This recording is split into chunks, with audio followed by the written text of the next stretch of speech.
Good afternoon everyone. मेरा नाम सत्येंद्र है और हम लोगों ने आपका फोर्स और फ्रिक्शन का सारा एक्सरसाइज के क्वेश्चन कर लिए थे। एक्सरसाइज 5 हमारा बचा हुआ था जिसमें हमारा फोर्स और फ्रिक्शन दोनों से कंबाइंड क्वेश्चन है। ये एक्सरसाइज करने के बाद आपका फोर्स और फ्रिक्शन का जो एक्सरसाइज का पोर्शन था, जो आपको एक्सरसाइज करने को दिए गए थे प्रैक्टिस पेपर, वो भी हमारा पूरा हो जाएगा। तो 1 बाय 1 सारे क्वेश्चन को हम लोग देखते हैं। सबसे पहला क्वेश्चन ये है कि impulse is a scalar quantity, vector quantity, neither scalar nor vector, some time scalar some time vector. तो हमारा क्वांटिटी है इम्पल्स।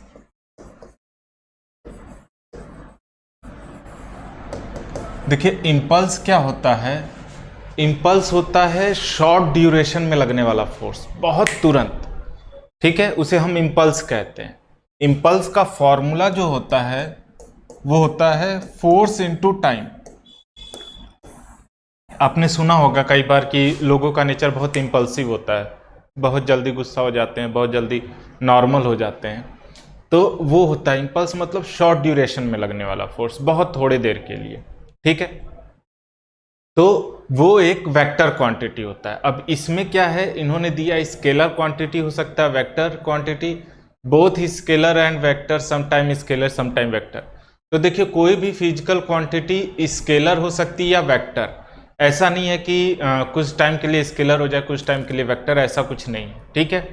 तो लास्ट के दो तो कैंसिल हो गया कि स्केलर भी होगा वेक्टर भी होगा, खत्म। या तो स्केलर होगा या वेक्टर। तो इम्पल्स हमारा एक वेक्टर क्वांटिटी है, ठीक है। तो ये हमारा फर्स्ट क्वेश्चन था। सेकंड क्वेश्चन है चूज द रॉन्ग स्टेटमेंट। अब हमें इसमें से रॉन्ग स्टेटमेंट चूज करना है। पहला है 1 kg weight equals to 9.8 newton. हमें इन सब में देखना रॉन्ग कौन सा है। तो ये सही है, 1 kg weight equals to 9.8 newton होता है। कैसे? 1 kg वेट का मतलब क्या है कि वेट आपको निकालना है 1 kg का। अब क्या है, जैसे कि आपने 1 kg का कोई सब्सटेंस ले लिया कि ये 1 किलोग्राम का कोई सब्सटेंस है। अब क्या है, इस पे कितना फोर्स लगेगा नीचे की तरफ। तो जो वेट होता है ना, वेट होता है वेट इक्वल्स टू mg, है ना, और फोर्स इक्वल्स टू होता है ma। बस a की जगह यहां पे g हो गया है, a की जगह पे क्या हो गया है, g। तो वो हमें क्या करना है, g की वैल्यू रख देनी है। तो मास की वैल्यू तो 1 है, तो 1, g की वैल्यू होती है 9.8, ये आ जाएगा 9.8 न्यूटन।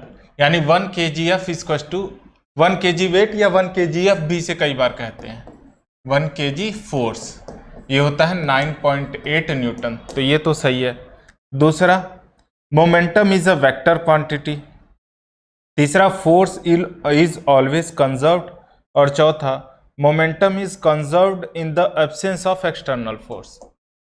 तो पहला हो गया। दूसरा हमारा कह रहा है कि momentum is a vector quantity. सही है, मोमेंटम हमारा क्या होता है, ये सब फोर्स के टर्म्स हैं, है ना। इनको और डिटेल में आप क्लास 9th में पढ़ोगे। तो मोमेंटम क्या होता है, मोमेंटम होता है मास इंटू वेलोसिटी। मोमेंटम क्या होता है, प्रोडक्ट होता है मास और वेलोसिटी का, उसे हम क्या कहते हैं, मोमेंटम कहते हैं। तो क्या है, मोमेंटम इक्वल टू ये हो गया, और ये एक वेक्टर क्वांटिटी, तो ये सही है। थर्ड कह रहा है कि फोर्स इज ऑलवेज कंजर्व्ड, जो कि गलत है, फोर्स हमेशा कंजर्व्ड नहीं होता है। तो हमारा थर्ड ऑप्शन गलत है। Momentum is conserved in the absence of external force, ये भी सही है। इसको आप next year conservation of linear momentum पे पढ़ोगे, कंजर्वेशन ऑफ लीनियर मोमेंटम। तो इसे हम मोमेंटम नहीं लिख रहे हैं, पी लिखते रहे। मोमेंटम को डिनोट करते हैं पी से, ठीक है। तो कंजर्वेशन ऑफ लीनियर मोमेंटम आपका टॉपिक है, तो चौथा ऑप्शन भी सही है, तीसरा गलत है। तो क्वेश्चन नंबर सेकंड का हो गया। आते हैं क्वेश्चन नंबर थर्ड पे। A long jump run before the jumping because. देखिए ये कह रहा है कि जो जंप करते हैं, है ना, जो लॉन्ग जंप करते हैं, हाई जंप करते हैं, वो ऐसे नहीं कि खड़े खड़े जंप कर गए लॉन्ग जंप या हाई जंप, वो दौड़ के आते हैं फिर कूदते हैं। तो ऐसा क्यों करते हैं कि अगर मान लीजिए हमें लॉन्ग जंप करना है, यहाँ से है और इसके बाद पूरा सैंड है ना, तो अगर आपको कहा जाए लॉन्ग जंप करने को, तो आप ये नहीं करते हो यहीं से जंप मार दिया, आप क्या करते हो, पहले दौड़ते हो, दौड़ने के बाद जंप मारते हो। तो दौड़ते क्यों है ये पूछ रहा है। तो पहला है to cover the greater distance, ज्यादा डिस्टेंस कवर करने के लिए। दूसरा है to maintain the momentum conservation, ठीक है। तीसरा है to gain energy by running, और चौथा है टू गेन मोमेंटम। तो आंसर होगा मोमेंटम गेन करने के लिए। क्या होता है ना कि जब आप दौड़ के जाते हो तो आपके शरीर में मोमेंटम होता है। हमने ये बताया था फोर्स में, अगर आप याद होगा, फोर्स में होता है एक, हालांकि ये आपके सिलेबस का नहीं है, एक सेकंड मैं चेक कर लूं।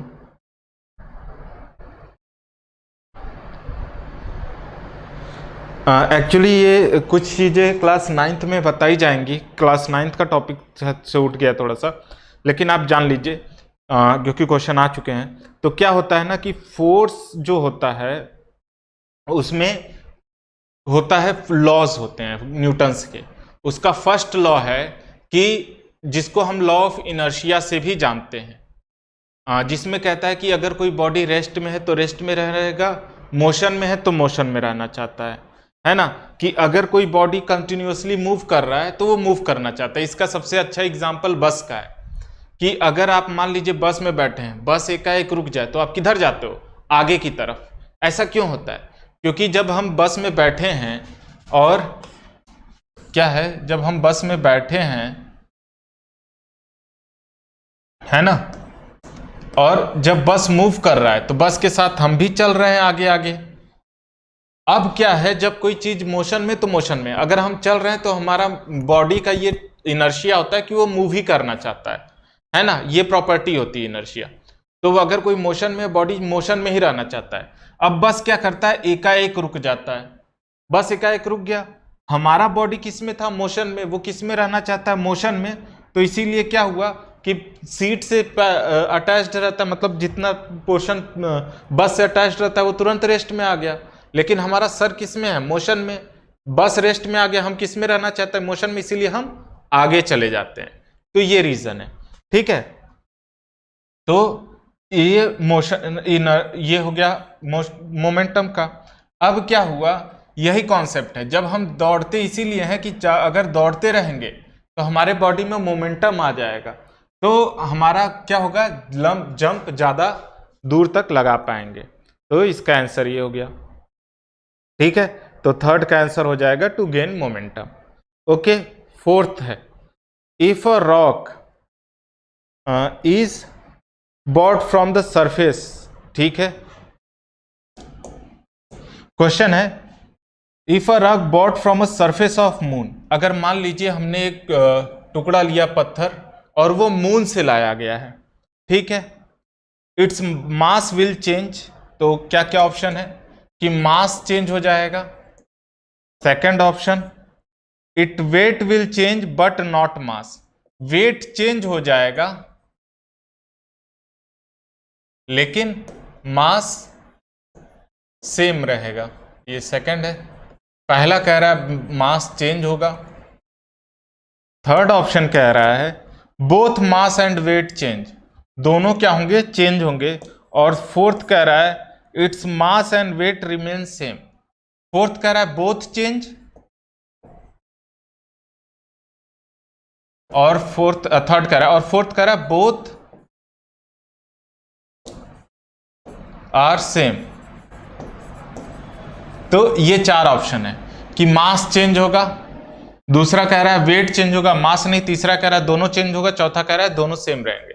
अब समझते हैं इस चीज को। जो मून की ग्रेविटी होती है, यानी मून जितनी तेजी से खींचता है और अर्थ जितनी तेजी से अपनी तरफ खींचता है, मून 1/6 टाइम कम खींचता है। मून का एक्सीलरेशन ड्यू टू ग्रेविटी जो होता है, ये मून का एक्सीलरेशन ड्यू टू ग्रेविटी, अगर हम जी की बात करें, ये बराबर होता है एक्सीलरेशन ड्यू टू ग्रेविटी अर्थ के 6 टाइम्स कम, यानी अर्थ जितनी तेजी से अपनी तरफ खींच रहा है उससे 6 टाइम कम मून खींचता है। तो अगर हम यहाँ वेट निकाल रहे हैं, मान लीजिए यहाँ 60 kg है, तो मून पे सिर्फ और सिर्फ 10 kg रह जाएगा। ठीक है, तो ये चीज है। तो वेट तो चेंज होगा, लेकिन मास हमने बताया था क्वांटिटी ऑफ मैटर होता है, मास कहीं भी चेंज नहीं होता है, तो मास रिमेन सेम। तो आंसर सेकंड होगा कि वेट चेंज होगा, मास नहीं। ठीक है, तो ये हो गया। अब आते हैं next question, question number 5। If 1 kg weight is equal to 10 newton, the value of gravitational intensity will be. तो देखिए कह रहा है कि 1 kg वेट जो होगा वो 10 न्यूटन के बराबर है, तो g की वैल्यू कितनी होगी। तो हमने बताया था 1 kg वेट मतलब ये mg इक्वल टू 10 न्यूटन। अब m की वैल्यू 1 रहनी चाहिए, 1 kg वेट मतलब मास हमें 1 रखना है, 1 इंटू जी इक्वल टू 10, तो g की वैल्यू आ जाएगी 10, और एक्सेलरेशन ड्यू टू ग्रेविटी होता है मीटर पर सेकेंड स्क्वायर, तो ये इसका ऐसा यूनिट हो जाएगा, यानी g की वैल्यू इसमें 10 आएगी। तो ये क्वेश्चन नंबर 5 था आपका। नेक्स्ट आते हैं क्वेश्चन नंबर 6 पे। The force acting on a mass of 1 gram due to gravitational pull of earth is called 1 gram weight. 1 gram weight is equal to, तो देखिए अब क्या कह रहा है कि हमने 1 kg वेट देखा, 1 kg वेट इक्वल टू कितना होता है 9.8 न्यूटन। अब हम देखना चाहते हैं 1 ग्राम वेट, वो कितने के बराबर होगा।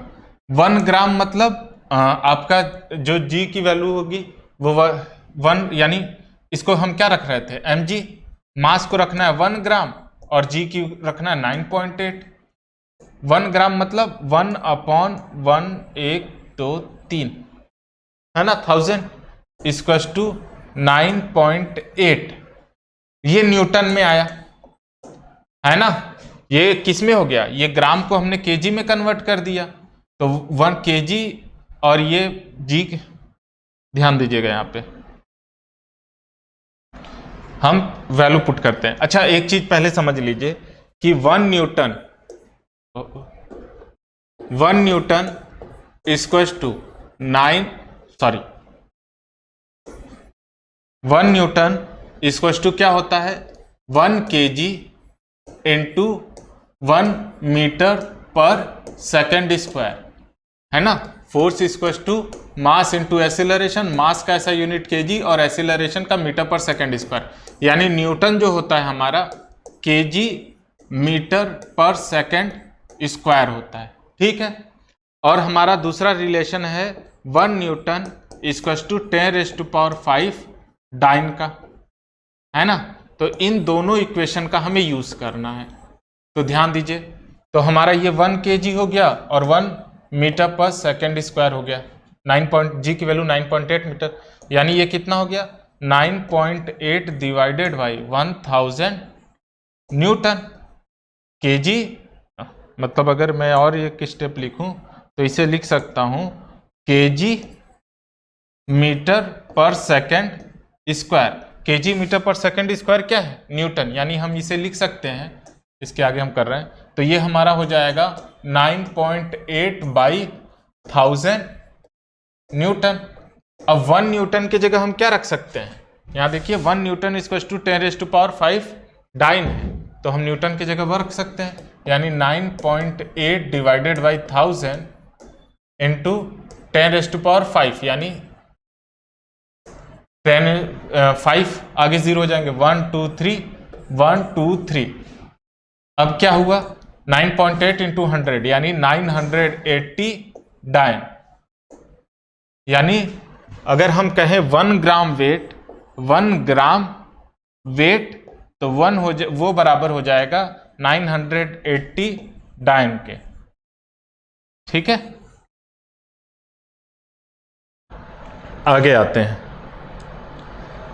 नेक्स्ट क्वेश्चन है a man is standing on a boat in a still water, if is walk toward the shore of the boat. देखिए क्या है, कि एक बोट है, ठीक, ये हमारा शोर लाइन है, मतलब इधर पूरा पानी है और इधर लैंड है, ये हमारा वाटर है और ये दोनों को डिवाइड करता हुआ शोर लाइन। अब अमन यहां पे खड़ा है, अब अमन इस एंड से इस एंड बोट के जा रहा है, तो बोल रहा है बोट किधर जाएगा। तो देखिए समझिएगा इस चीज को, अगर अमन इधर से इधर जाएगा तो बोट क्या होगा, इधर जाएगा, क्योंकि अमन आगे जाने के लिए बोट पे किधर फोर्स लगाएगा, पीछे, है ना। अब समझिए, अगर मैं इस प्लेटफॉर्म पे ऐसे आगे आगे चल रहा हूं तो प्लेटफॉर्म जो होगा वो प्लेटफॉर्म को मैं किधर धकेल रहा हूँ, पीछे की तरफ। अगर मैं नाव है इधर, अगर नाव पे मैं आगे की तरफ जाऊंगा तो नाव को मैं किधर धकेलूंगा, पीछे की तरफ। तो नाव किधर जाएगा, शोर लाइन से अवे। तो आंसर क्या क्या है हमारा, move away from the shore. पहला ही 7th का फर्स्ट ऑप्शन ही हमारा क्या हो जाएगा, सही हो जाएगा। ठीक है, नेक्स्ट क्वेश्चन है हमारा, a driver accelerates the car first at the rate of 1.8 meter per second square and then the rate of 1.2 meter per second square. The ratio of force exerted is equal will respect to each other. Okay, respectively equal to. देखिए, एक में acceleration due to gravity दिया है आपका 1.8 metre per second square और ये first है, और ये सेकेंड टाइम क्या है 1.2 मीटर पर सेकेंड स्क्वायर। अब आपको फोर्स का रेशियो निकालना है, यानी F1 बाई F2। तो क्या हो जाएगा, force is equal to mass into acceleration, ma1। Mass तो कार ही है, कार तो हम चेंज नहीं कर रहे हैं, वही कार सेम लेके चल रहे हैं, तो मास दोनों बार कार का सेम रहेगा, ma2। तो मास से मास कैंसिल, a1 की वैल्यू 1.8 और a2 की वैल्यू 1.2। तो ये कितना हो जाएगा, अगर हम 6 से कैंसिल करें, 6 3 जा 18, 6 2 जा 12, यानी 3/2 आपका आंसर आएगा। तो आपका आंसर डी हो जाएगा। ठीक है, आगे आते हैं question number 9। A body of mass 5 kg undergo a change in speed from 30 to 40 miles per second. The momentum would be increased by। देखिए, हमने कहा कि मोमेंटम जो होता है वो प्रोडक्ट होता है मास और वेलोसिटी का, है ना। यानी कि मोमेंटम जो है प्रोडक्ट है मास और वेलोसिटी। अब क्या है कि पहले कहा है कि मास हमें दिया हुआ है, मास कितना दिया है 5 kg। पहले स्पीड जो थी यानी कि इनिशियल मोमेंट वेलोसिटी, u मतलब होता है इनिशियल वेलोसिटी यानी शुरुआती वेलोसिटी,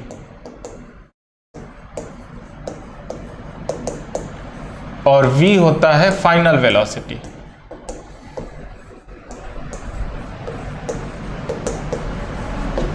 है ना। तो इनिशियल वेलोसिटी उसकी दी हुई है आपकी कितना,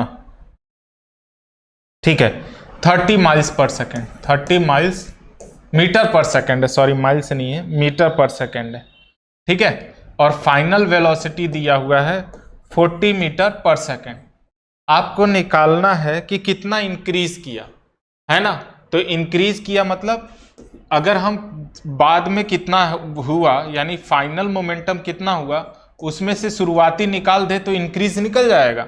ये क्या हमें पता चल जाएगा, इंक्रीज इन मोमेंटम कि कितना बढ़ा, मतलब अब कितना हो गया, बाद में कितना हो गया उसमें से पहले का निकाल देंगे तो हमें पता चल जाएगा कितना बढ़ा। जैसे कि अगर बाद में मैं कहूँ मैं पहले आपके पास 30 रुपए थे, फिर आपके पास 40 रुपए हो गए, तो आपके पास कितना रुपया बढ़ा, तो आप क्या करोगे, बाद का यानी 40 रुपए में 30 रुपए माइनस कर दोगे, आपको पता चल जाएगा 10 रुपया मेरा बढ़ा है। तो वैसे ही अगर हम बाद में कितना हुआ उसमें से पहले का माइनस कर देंगे। मास यानी फाइनल मोमेंटम, यानी final momentum mass into final velocity minus mass into initial velocity. Mass तो कितना है, दोनों में मास कॉमन है, मास बाहर ले लीजिए, v minus u, final velocity minus initial. Mass की वैल्यू कितनी दी हुई है 5, फाइनल वेलोसिटी कितना है 40, इनिशियल कितना 30, तो ये कितना आ जाएगा 5 मल्टीप्लाइड बाई 10, यानी मोमेंटम कितना बढ़ा 50। ऐसा unit KG metre per second. ध्यान दीजिएगा, फोर्स का ऐसा यूनिट होता है KG metre per second square, क्योंकि वहां होता है मास इंटू एक्सीलरेशन, इसी यूनिट को हम बोल देते हैं न्यूटन। लेकिन अगर हम मोमेंटम की बात करें तो होता है केजी मीटर पर सेकेंड, क्योंकि यहाँ पे क्या है, मास इंटू वेलोसिटी। ठीक है, तो इसलिए सबका ऐसा यूनिट बहुत जरूरी होता है, याद रखिएगा। तो ये हमारा ये क्वेश्चन हो गया, तो आंसर आ गया कितना, 50, है ना। नेक्स्ट क्वेश्चन,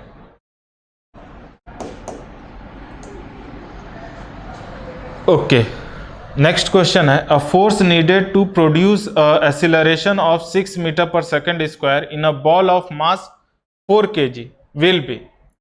तो आपका फॉर्मूला एक ही है, force equal to mass into acceleration. Mass की वैल्यू इन्होंने दी रखी हुई है 4 kg और एक्सीलरेशन 6, तो ये कितना हो गया, 6 4 जा 24 न्यूटन। आंसर सिंपल सा 24 न्यूटन 10th का फर्स्ट होगा। ठीक है, next question, a body of mass 5 kg undergoes a change of speed from 20 to 0.2 meter per second. The momentum of a body would, okay, same question है कि जो आपका पहले वेलोसिटी था वो था 20 मीटर पर सेकेंड, अब बाद में हो गया 0.2 मीटर पर सेकेंड, यानी वेलोसिटी घटी है। तो आपका मोमेंटम में क्या चेंज आएगा, मोमेंटम में चेंज निकालना है। तो चेंज इन मोमेंटम के लिए हमारा क्या होता है, बाद में कितना हुआ उसमें पहले में माइनस कर दोगे तो चेंज निकल जाएगा। यानी अगर हम कहेंगे चेंज इन मोमेंटम, तो वो क्या होगा कि बाद में मोमेंटम कितना था, फाइनल मोमेंटम कितना था, उसमें से माइनस कर दें इनिशियल मोमेंटम। पीएफ लिखने का मतलब फाइनल मोमेंटम है और आई मतलब इनिशियल। फाइनल मोमेंटम क्या होगा, मास इंटू फाइनल वेलोसिटी, मास into final velocity into mass into initial velocity, है ना। मोमेंटम हमारा क्या होता है, product of mass and velocity. और क्या हुआ कि अगर हम फाइनल मोमेंटम निकालेंगे तो मास इंटू फाइनल वेलोसिटी करेंगे v, और इनिशियल मोमेंटम निकालेंगे तो हो जाएगा मास इंटू इनिशियल वेलोसिटी u, है ना। तो ये चीज होता है, फाइनल मतलब फाइनल वेलोसिटी, इनिशियल मतलब इनिशियल वेलोसिटी। इनिशियल मास तो दोनों बार सेम रहता है। ठीक है, तो ये चीज है। तो अब क्या है, मास हमारा कॉमन आ जाएगा, यानी मास को अगर हम वैल्यू देखें तो ये हमारा मास की वैल्यू दी हुई है 5 लिख लीजिए। फाइनल वेलोसिटी है 0.2 माइनस इनिशियल वेलोसिटी है 20, है ना। अब क्या है, 5 इंटू माइनस कीजिए, माइनस 19.8 आएगा, मल्टीप्लाई कीजिए, 9 8 जा 40 कैरी 4, 9 5 जा 45, 9 49 कैरी 4, 5 1 जा 5 4 9, माइनस 99 आएगा। तो माइनस का मतलब डिक्रीज हो रहा है मोमेंटम में, है ना, प्लस मतलब इंक्रीज हो रहा है। तो आंसर क्या दिया है इसने, पहला है increase by 99 kg metre per second, ऐसा यूनिट तो बताइए अभी कि kg मीटर पर सेकेंड होता है इसका, है ना। तो ये हो गया minus 99 kg metre per second. अगर आप और ध्यान दे तो ये मतलब डिक्रीज किया है ना, तो पहला ऑप्शन गलत हो गया कि इंक्रीज कर रहा है, decrease by 99 kg metre per second, तो वो सही है कि डिक्रीज कर रहा है। ठीक है, आगे हैं आगे। A bullet of mass 0.01 kg is fired from a gun of weight 5 kg. If the initial speed of bullet is 20 meter per second, calculate the speed when. अच्छा, ये रिकॉयल वेलोसिटी ऑफ, ये आगे जो आपका क्वेश्चन नंबर 12 है ये आपका दे दिया रिकॉयल वेलोसिटी, ये कंजर्वेशन ऑफ लीनियर मोमेंटम का कॉन्सेप्ट है, तो उसे भी देख लीजिए जिससे ये क्वेश्चन हो जाए।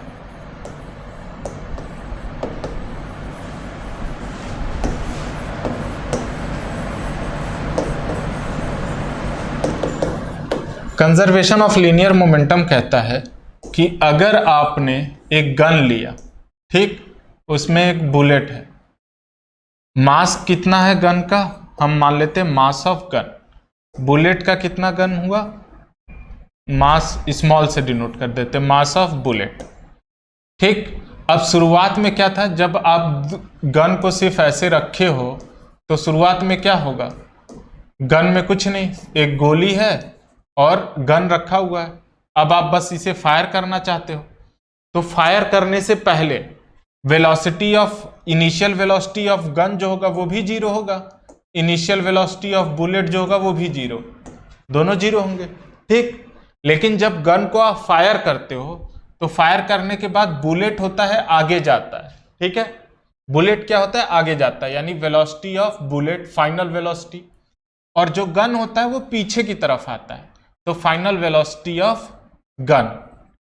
ठीक है, कंजर्वेशन ऑफ लीनियर मोमेंटम क्या कहता है कि मास of gun into initial velocity of gun plus mass of bullet into initial velocity of bullet बराबर होता है मास of gun into final velocity of gun plus mass of bullet into final velocity of bullet. ये आपका conservation of linear momentum का formula कैसे होगा, ये class 9th में डिराइव करेंगे। आपसे ये क्वेश्चन पूछ दिया तो मैं मतलब बता रहा हूं कि क्या है। ठीक है, अब देखिए इनिशियल वेलोसिटी ऑफ गन और बुलेट तो जीरो, तो ये वैल्यू जीरो, ये वैल्यू, यानी ये इधर की वैल्यू क्या हो गई, जीरो, यानी mass of gun into velocity of gun plus mass of bullet into velocity of bullet is equal to zero. अब हमें चाहिए वेलोसिटी ऑफ गन, तो वेलोसिटी ऑफ गन को इधर रखिए, बाकी इसको इधर, तो ये इधर प्लस में, इधर आया तो माइनस में, यानी mass of gun into velocity of gun is equal to minus mass of bullet into velocity of bullet. Mass को इधर भेज दीजिए, यानी वेलोसिटी ऑफ गन जो होगा वो माइनस होगा mass of gun into velocity of, sorry mass of bullet होगा, mass of bullet into velocity of bullet divided by mass of gun. ये फॉर्मूला होगा वेलोसिटी का, है ना, वेलोसिटी ऑफ गन। माइनस क्या दिखा रहा है, माइनस दिखा रहा है अगर बुलेट आगे जाएगी तो गन पीछे आएगी, तो ये आपका फॉर्मूला होगा। अब इसी के ऊपर क्वेश्चन है, तो क्वेश्चन देख लेते हैं। क्वेश्चन में क्या क्या डाटा दिया हुआ है। क्वेश्चन में डाटा दिया हुआ है कि अ बुलेट का मास ऑफ बुलेट जो है वो है 0.01 kg, ये दिया हुआ है। Fired from a weight, mass of gun दिया हुआ है, ये मास ऑफ गन है आपका कितना, 5 kg। अब क्या और क्या दिया है, initial speed of bullet, initial speed of bullet क्या है, बुलेट की वेलोसिटी कितनी दे दी है, 250 metre per second. Calculate, okay, तो वेलोसिटी ऑफ गन निकालना है आपको, सेम चीज, तो क्या हो जाएगा, velocity of gun equal to minus mass of bullet into velocity of bullet divided by mass of gun. अभी हमने देखा माइनस मास ऑफ बुलेट कितना है 0.01 into velocity of bullet 250 divided by mass of gun 50, तो 5 5 25, ये 50 हो गया। अगर हम इसमें मल्टीप्लाई करें तो ये 1 2, ये आ जाएगा 0.5 मीटर पर सेकेंड माइनस, यानी कि बुलेट आगे जाएगा तो गन पीछे आएगा 0.5 मीटर पर सेकेंड से। क्वेश्चन नंबर ये आ गया आपका आंसर। ठीक है, आगे आते हैं,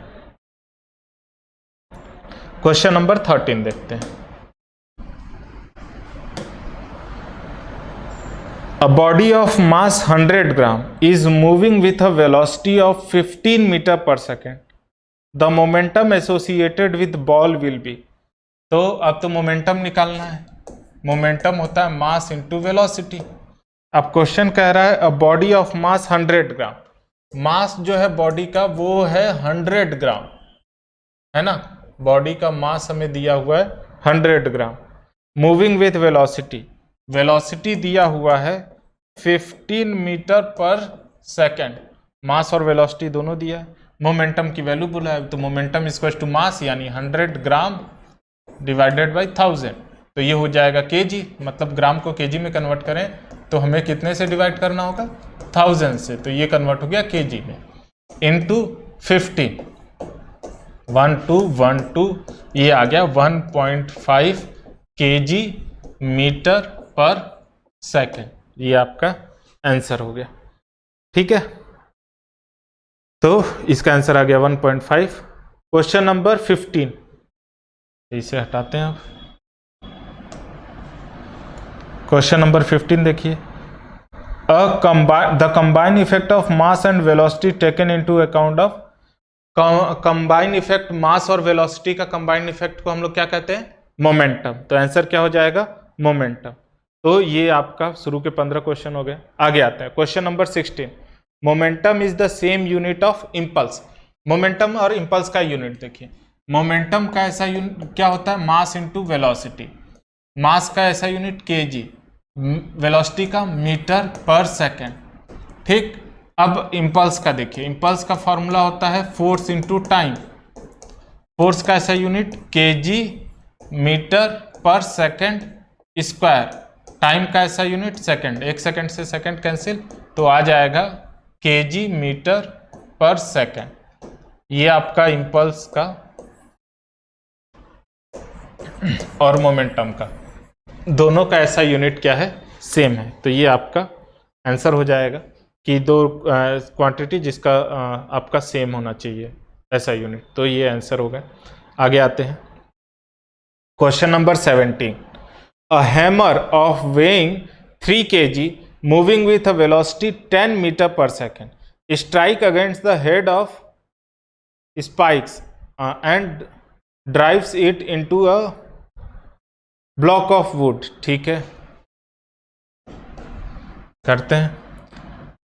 ठीक है, if the hammer is cover near come to the rest in 0.025 second, the impulse associated with the ball will be. देखिए क्या कह रहा है कि एक हैमर है जिसका मास दिया हुआ है आपको 3 kg। ठीक, जैसे एक हैमर लिए, उसे दीवार के सहारे ठोके, तो जैसे दीवार पे मारे तो वो शुरुआत में जब दीवार पे लड़ने से पहले उसकी वेलोसिटी थी 10 मीटर पर सेकेंड। जैसे ही वो दीवार को टच किया, मतलब जैसे ही दीवार पे लगा, वो टाइम 0.025 सेकेंड में रेस्ट में आ गया, यानी उसकी फाइनल वेलोसिटी हो गई 0। तो आपको फोर्स निकालना है। तो ध्यान दीजिए कि फोर्स इक्वल टू होता है मास इनटू एक्सीलरेशन, है ना। और इसके बारे में आपको क्लास 9th में पढ़ना है डिटेल में। तो एक्सीलरेशन होता है आपका, फॉर्मूला याद रखते चलिए जो आ रहा है, v minus u divided by t. Acceleration को हम डिफाइन करते हैं, acceleration equal to rate of change of momentum, यानी रेट मतलब divided by time, change in momentum यानी कि final velocity minus initial velocity. ठीक, अब क्या है? तो फोर्स इक्वल टू क्या हो जाएगा? मास हो गया 3 kg इंटू फाइनल वेलोसिटी कितना है हमारा 0, माइनस इनिशियली वो कितना था 10 डिवाइडेड बाई 0.025, ये आ जाएगा 3 into minus 10, 1 2 3 divided by 25, cancel कीजिए, तो ये आ जाएगा 3 मल्टीप्लाइड बाई माइनस 4 जा 100 हो जाएगा, 400 और ये आ जाएगा 4 3 जा 1200 नेगेटिव। ये इतना आपका फोर्स लगेगा उस पर। ठीक है, न्यूटन। फोर्स का ऐसा यूनिट क्या होता है? न्यूटन। तो ये आंसर आ गया आपका। तो इसमें देखिए आपको नया टर्म मिला एक्सीलरेशन। अभी तक हम क्या जानते थे? Force equal to mass into acceleration. अब एक्सीलरेशन हमें क्या पता चला? एक्सीलरेशन का फॉर्मूला होता है final velocity minus initial velocity divided by time. ठीक है, तो ये हो गया। अब आते हैं आगे, नेक्स्ट क्वेश्चन है रॉकेट वर्क्स ऑन अ, मतलब जो रॉकेट होता है वो किस प्रिंसिपल पे वर्क करता है? First law of motion, second law of motion, third law of motion, law of conservation of energy. Third law of motion पे काम करता है, आप याद रखिएगा इसे। थर्ड कहता है कि every action is equal and opposite reaction, Newton का थर्ड लॉ है कि every action is equal and opposite reaction. तो रॉकेट करता क्या है, रॉकेट धरती को पीछे की तरफ धकेलता है, एग्जॉस्ट के साथ पीछे की तरफ धकेलता है तो धरती उसे आगे की तरफ धकेल देती है। इसीलिए वो जब एग्जॉस्ट पीछे की तरफ फेंकता है तो वो किधर जाता है, ऊपर की तरफ। ठीक है, तो ये थर्ड लॉ के ऊपर ही बेस्ड है। इसके बारे में हम लोग क्लास 9th में डिटेल में पढ़ेंगे। आप बस जो जो चीज़ें आ रही हैं उन सबको अच्छे से समझते चलिए बस। नेक्स्ट है, a metallic ball strike a wall and falls down, whereas the tennis ball having the same mass and velocity rebound back. Reason behind that. अब देखिए इसे क्वेश्चन को बहुत अच्छा है, समझिएगा। एक बॉल लीजिए आप, ठीक है, लोहे की, उसे दीवार पे टकिए, वो वहीं पे लड़ के गिर जाएगा। लेकिन अगर एक कैनवस की बॉल लीजिए, उसे दीवार पे मारिए, वो क्या होता है, वापस आता है। ऐसा क्यों? तो इसका एग्जाम्पल दिया है, both suffer equal change in momentum, पहला। Second, tennis ball suffer greater change in momentum, third. Metallic ball suffer greater change in momentum, fourth. Momentum of tennis ball is less than the metallic ball. होता क्या है ना कि momentum जो होता है हमारा उसमें बॉल में, मतलब कैनवस की, ज्यादा होता है। क्यों? क्योंकि जैसे आप बॉल को फेंकते हो ना, कैनवस वाले में क्या होता है, वो अपना शेप चेंज करता है। इफेक्ट ऑफ फोर्स में पढ़ाया था पहला, चेंज इन शेप। तो जब कैनवस की बॉल आप दबाओगे दबेगी, लोहे की बॉल दबाओगे नहीं दबेगी। क्यों? तो कैनवस की बॉल दबने से क्या होता है, जब आप फेंकते हो तो वो अपना शेप चेंज कर देता है, पिचक जाता है, फिर अपना शेप रिगेन करने के लिए फूलेगा तो वो दीवार को धक्का मार के वापस आ जाता है। ठीक है, फिर से समझिए, ऐसे बॉल है, फेंका आपने, वो चपटा हुआ फोर्स की वजह से, फिर अपना शेप रिगेन किया और वापस आ गया, है ना। तो ये चीज होता है। जैसे आप स्प्रिंग फेंकिए, स्प्रिंग को फेंकेंगे, स्प्रिंग क्या करता है, जैसे ही लड़ेगा दीवार से सिकुड़ जाएगा, लेकिन फिर अपने ओरिजिनल शेप में आने के लिए वो क्या करेगा, दीवार को धक्का देके वापस आ जाएगा। ठीक है, वही चीज होता है। ठीक, तो वही सेम चीज आपका बॉल के साथ है। बॉल कैनवस की होगी, दबेगी, फिर वापस आएगी, लेकिन जो लोहे की बॉल होती है वो दबती नहीं है, तो वो लड़ती है, तुरंत वहीं पे नीचे गिर जाती है। तो इसका रीजन ये है। तो ये एक अच्छा क्वेश्चन था। आगे आते हैं। When a bicycle travel on a rough surface, its speed। अब तो बाइकिल सिंपल सा फ्रिक्शन की अब क्वेश्चन आ गए कि अगर रफ सरफेस पे साइकिल चलाएंगे तो क्या होगा, उसकी स्पीड बढ़ेगी घटेगी, क्या होगा, तो उसकी स्पीड घटेगी। ये तो सिंपल सा था। नेक्स्ट है, it's difficult to walk on ice because. अब बर्फ है पूरा, है ना, जैसे मान लीजिए ये पूरा बर्फ की सीलिंग, पूरा बर्फ होता, अगर उस पर चलिए, है ना, जैसे कि आपने देखा होगा कि बर्फ जैसे फॉरेन कंट्री में या इंडिया में भी कि बर्फ पे डांस करते हैं लोग, वो इस अलग तरह का स्लीपर पहने रहते हैं जिसमें पूरा लोहे की लाइनिंग लगी रहती है, ब्लेड टाइप का, तो उस पे वो लोग चल पाते हैं। तो बर्फ पे, लेकिन अगर आप नॉर्मल नंगे पैर चलना चाहेंगे तो फिर आप, या फिर नॉर्मल शूज पहन के चलना चाहेंगे तो आप गिर जाएंगे। ऐसा क्यों होता है? तो इसका रीजन दिया हुआ है, 4 ऑप्शन दिए हुए हैं, रीजन नहीं ऑप्शन दिए हुए हैं। पहला, absence of friction, absence of inertia, more friction. तो इसका आंसर क्या है, एब्सेंस ऑफ फ्रिक्शन। सरफेस हमारा स्मूथ होता है बहुत, तो सरफेस स्मूथ होगा तो हम उस पर चलने में दिक्कत होती है। हमें पता है कि चलने के लिए, लिखने के लिए, इन सब में फ्रिक्शन बहुत इंपॉर्टेंट रोल प्ले करता है। तो अगर हम चल ही नहीं पाएंगे तो हम क्या होगा, गिरने का चांस ज़्यादा हो जाता है। ठीक है, आगे आते हैं। नेक्स्ट क्वेश्चन है, the law which define force is. Force को डिफाइन करने वाला लॉ जो है न्यूटन का फर्स्ट लॉ है। याद रखिएगा कि न्यूटन के फर्स्ट लॉ में ही फोर्स को डिफाइन कर दिया गया। न्यूटन के सेकंड लॉ में फोर्स का हमें फॉर्मूला पता चला है, force equals to ma, F equals to ma। ठीक है, तो ये न्यूटन का फॉर्मूला वो है। तो ये सारी चीज़ें आपको क्लास 9th में और डिटेल में पढ़नी है। अब ये इस क्लास में आपको क्लास 9th का थोड़ा थोड़ा वेव, आपको थोड़ा थोड़ा आइडिया लग रहा होगा कि क्या क्या पढ़ना है ना। क्लास 8th का हम पूरा पढ़ चुके हैं, क्लास 8th के सारे क्वेश्चन लगा चुके हैं। अब हम क्या कर रहे हैं, हम क्लास 9th में क्या क्या चीज़ें आएंगी वो बता रहे हैं आपको इस क्लास में, फोर्स और फ्रिक्शन से। तो इससे आपको आइडिया लगेगा कि आगे क्या पढ़ना है, इस टॉपिक को हमें किस तरह से आगे ले जाना है। मतलब ये ना हो कि आप उसे सीरियसली लिए ही नहीं कि हाँ प्लस 8th में है तो क्या होगा। देखिए इसका पूरा पूरा चैप्टर 9th में आएगा, तो इसीलिए फोर्स को अच्छे से समझे रहिएगा। थोड़ा थोड़ा 9th का आपको आइडिया लग गया होगा, तो जब आप 9th में जाएंगे तो आप इन सब चीज़ों से फैमिलियर रहेंगे, इन सब चीज़ों को आप थोड़े से पहले ही जानते रहेंगे, तो आपको बहुत बेनिफिट होने वाला है। ठीक है, तो हम तो 8th तक का तो हमारा लास्ट क्लास में हो चुका है। ठीक है, नेक्स्ट आते हैं। Okay, friction between two object is due to, friction दो ऑब्जेक्ट के बीच क्यों होता है? इंटरलॉकिंग की वजह से, है ना। Attraction between them, repulsion between them, some adhesive force between them, irregularity of surface. तो सरफेस के इसमें आंसर क्या होगा? Irregularity of surface. सरफेस हमारा इरेगुलर होता है, जिसपे क्या होता है, दूसरा सरफेस अपने आप को रख लेता है, ये आपस में बंध जाते हैं, इसी वजह से आपका फ्रिक्शन होता है ना। तो ये हो गया। आगे आते हैं, नेक्स्ट है हमारा नेक्स्ट क्वेश्चन है विच of the following class of force is different from other. Okay, ये 4 ऑप्शन दिए हुए हैं, आपको ये देखना है कि इन चारों में से कौन सा डिफरेंट है बाकी सबसे। तो पहला है कि pulling a card, stretching a coil spring, kicking a football, electric force.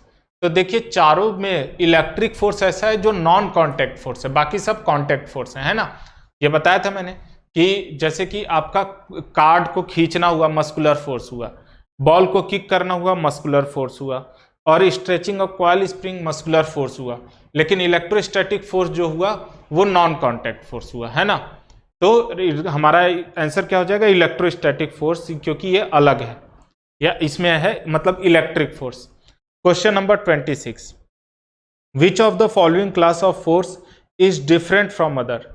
Same question है, magnetic, electric, gravitational, stretching spring. तो इसमें क्या हो जाएगा? स्ट्रेचिंग स्प्रिंग अलग हो जाएगा, क्योंकि इलेक्ट्रिक, मैग्नेटिक, ग्रेविटेशनल ये तीनों ही नॉन कांटेक्ट फोर्स हैं, है ना, और आपका स्ट्रेचिंग कांटेक्ट फोर्स है। ये क्वेश्चन आप पहले भी कर चुके हो कि जो जी की वैल्यू है वो है आपका 10 मीटर पर सेकेंड स्क्वायर। तो आपका जो फोर्स होगा ग्रेविटी वो कितना होगा? तो force equal to gravitational force, यानी 1 kg वेट, है ना। ग्रेविटेशनल फोर्स कहिए या 1 kg वेट कहिए, सेम है। ये इसी को हम क्या कह रहे हैं? ग्रेविटेशनल फोर्स, है ना। ठीक है, 1 kg वेट या ग्रेविटेशनल फोर्स ऑन 1 kg, वो कितना हो जाएगा? जी जो कि होता है mg, मास इंटू एक्सेलरेशन। मास हमारा कितना है? 1 kg, और जी की वैल्यू 10 दिया हुआ है, तो ये आ जाएगा 10 न्यूटन। अभी थोड़ी देर पहले ऐसे क्वेश्चन हम लोगों ने किए थे।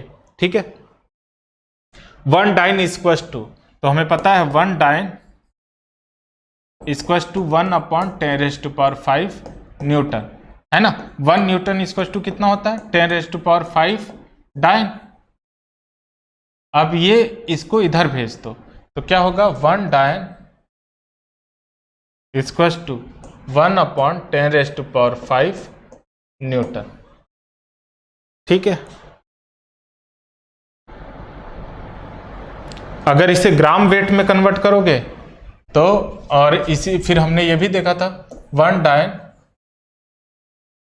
1 gram weight equal to 980 dyne. तो ये भी है दूसरा रिलेशन। ठीक है, तो ये 2 रिलेशन है। नेक्स्ट क्वेश्चन है, the effect of impulse force on a body is measure only in term of its. Okay, कह रहा है कि the effect of impulse force on a body is measured only in term of.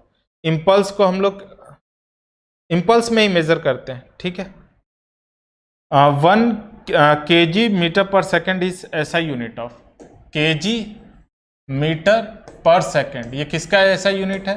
तो आपको याद होना चाहिए ये किसका ऐसा यूनिट है? सॉरी, मोमेंटम और इम्पल्स दोनों का। तो आंसर क्या दिया हुआ है? Force, momentum, impulse, none of this. तो आपका आंसर होगा इम्पल्स और मोमेंटम दोनों। ठीक है, अरे सॉरी, ऐसा ही इम्पल्स, फोर्स, एंगुलर वेलोसिटी, ये 3 दिया था, तो आंसर हो जाएगा इम्पल्स। 30 का आंसर फर्स्ट होगा impulse. Question number 31, Galileo law of inertia is another name of Newton first law. Galileo, ये भी याद रख लीजिएगा कि गैलीलियो का जो फर्स्ट लॉ था, है ना, तो क्या था, गैलीलियो के जो लॉ थे, लॉ ऑफ, उसको हम लोग न्यूटन फर्स्ट लॉ के नाम से भी जानते हैं, न्यूटन्स फर्स्ट लॉ। ठीक है, आते हैं नेक्स्ट। ठीक है, graphite powder is used to in machine to enhance friction, enhance reduce. हमारा क्या होगा, पाउडर जो यूज करते हैं वो रिड्यूस करने के लिए करते हैं। Friction is an self adjusting force. जो फ्रिक्शन है हमारा वो कैसा होता है, सेल्फ एडजस्टिंग फोर्स होता है। ठीक है, next question, Diwali rocket is ejected इतना, ओके। क्वेश्चन नंबर मैं 38 बता रहा हूं, 34, 35, 36, 37। 37 देखिए पहले, buoyancy force depend on depth of liquid, density of liquid, colour of liquid,